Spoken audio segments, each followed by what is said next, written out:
reer Hargeysa inta xagga naga daawaraysa waxaan u sheegaynaa meel kastoo joogaan kuwa Hargeysa wali si joogay kuwa ka yimidba taariikhdaas magaalada Hargeysa iyo taleefanka iyo taariikhda Kaysar ka sheekeynayo inay community ku soo qoraan wixii ka xustaan. Assalaamu calaykum wa rahmatullahi wa barakaatuh. waxaan wada joognaa maanta oo socnaa Kaysar Cabdi Khaliif oo kamid ah salaadiinta dhalinyarada waxgaradka aqoonyahanka iyo horyaalka dhalinyarada caasimadda ee Jigjiga gudaha deegaanka Soomaalida wuxuu in badan ka soo shaqeeyay xafiisyada adeegga siiya shacabka gaar ahaan shacabka caasimadda wuxuu si weyn u garanayay Kaysar muddo 10 sano ka badan ka soo shaqeeyay xafiisyada adeegga siiya kuwa qaranka oo ugu horeeya Teleega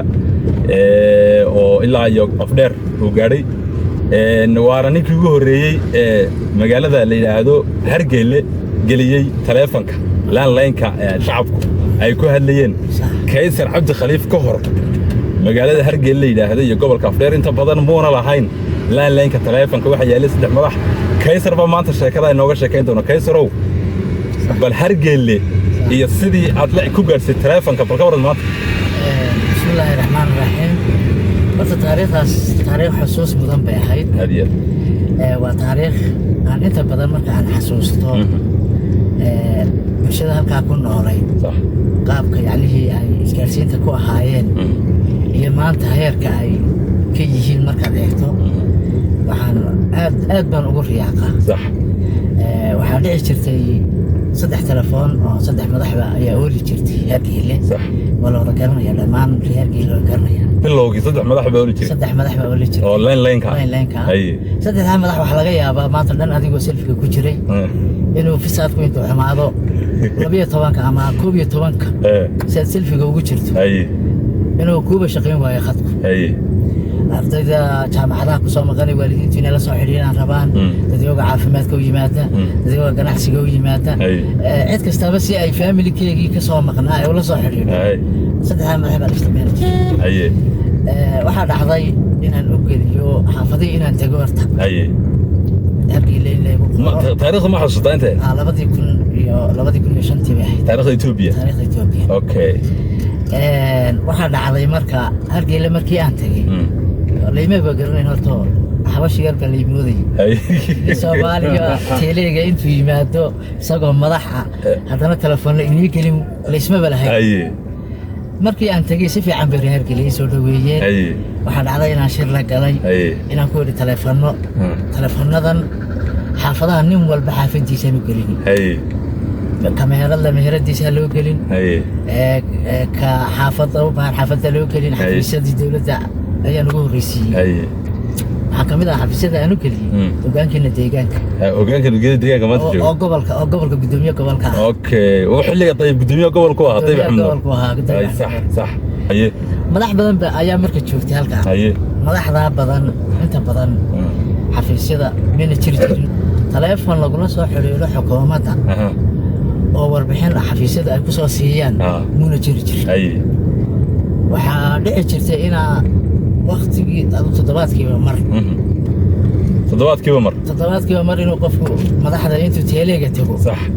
inuu halkaas 3 madax kamid ah intuu qabsado waaba hadii uu shaqeeyo calala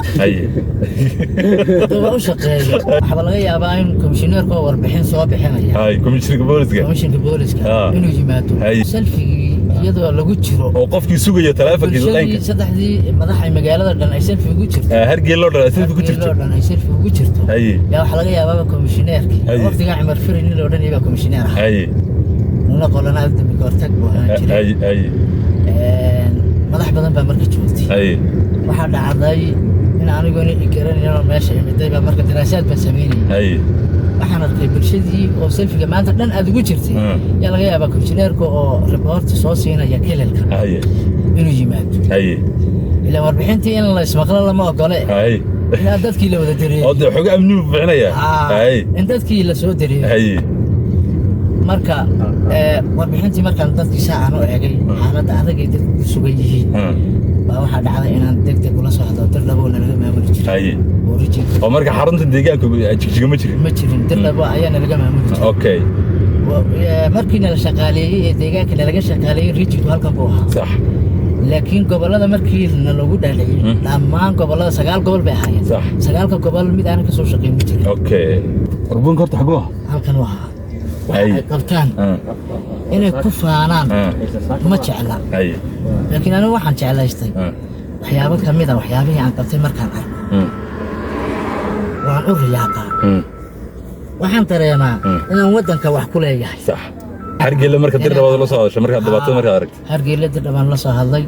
waxaan ku xaalad noocaas ayaa meesha ka jirta dhanka kale waxaan ka tusay xafiiskayga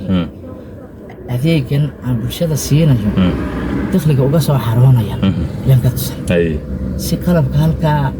hantii malaayiin gaaraysa 850 milyan lacag qalab gaaraya yaa 7 cisho gudaheed la ii soo diray inaan haddana dhankan kale aan sidii dhalinyaradii magaalada ee bilaa camalka hay shaqo abuur samee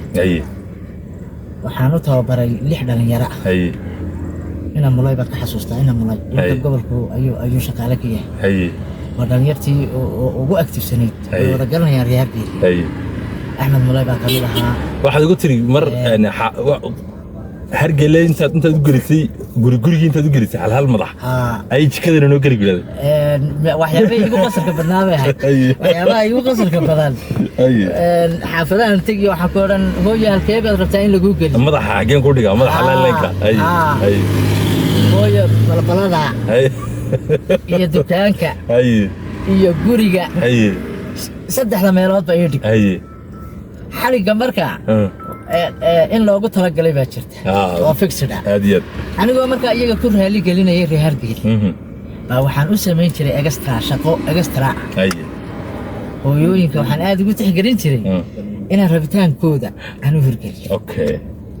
taasi marka waxa ay dhaxalsiisay inaan ka mid noqdo dhalinyaradii Hargeysa dadka loogu jecel yahay marka balbalooyinka xitaa inaad ag dhigto inaan garab meesha ku nasanayaan maamadu halka ay ku nasanayso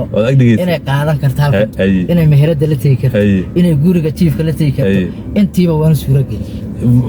marka waxaad sheegtay mas'uuliyiin qaar baa haweenkoodu iska xanteen way jireen taleefanka way jireen wasiirada gobolka way jireen gabdha dumar isku dhacsanaayo ka magacaabi maaye aadiyad laakiin way oo mas'uuliyiinta marka wadanka jooga xasaasiyaan ay reer galo garanayaan mas'uul oo labadoo dumar iyo hoos ka tuur ay lahaayeen baa waxa dhacday inay telefoonada iska caayeen iblaay lambarkeeda ii sheego eber inta iyo eber inta inay labadii dumar ahaa hoos ka tuur lahaa ay telefoonada iska caayeen labadii mas'uul mid kamid ah inuu yimid inuu yidhi xaaskayga laga caayay telefoonka xaafad ka caydayna ma garanayo waa inaad soo hesho oo deelanka lambar ma saarayeen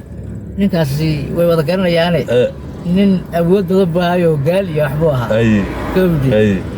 marka waxaan ku yidhi lama ogola sharcigu ma ogola ilaa ii soo hel waxaa dhacday in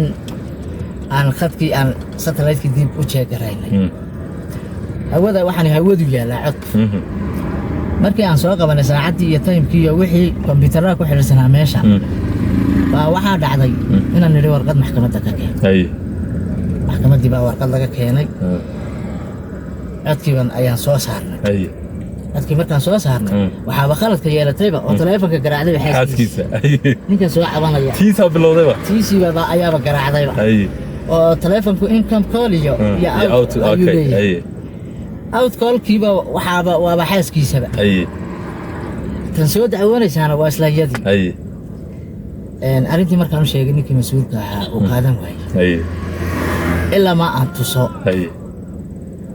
tuso teleefankii waqtigii la garaacay iyo teleefanka uu ku dhacay inta sakin uu dhacay teleefanku inta qabatay iyo codkoodii oo dhageysiinay okay aad ma san tahay reer Hargeysa inta xaggan naga daawaraysa waxaan u sheegaynaa meel kastoo joogaan kuwa Hargeysa wali si joogay kuwa ka yimidba taariikhdaas magaalada Hargeysa iyo teleefanka iyo taariikhda ka sarka sheekeynayo inay comment ku soo qoraan wixii ay ka xustaan aad baad ma santii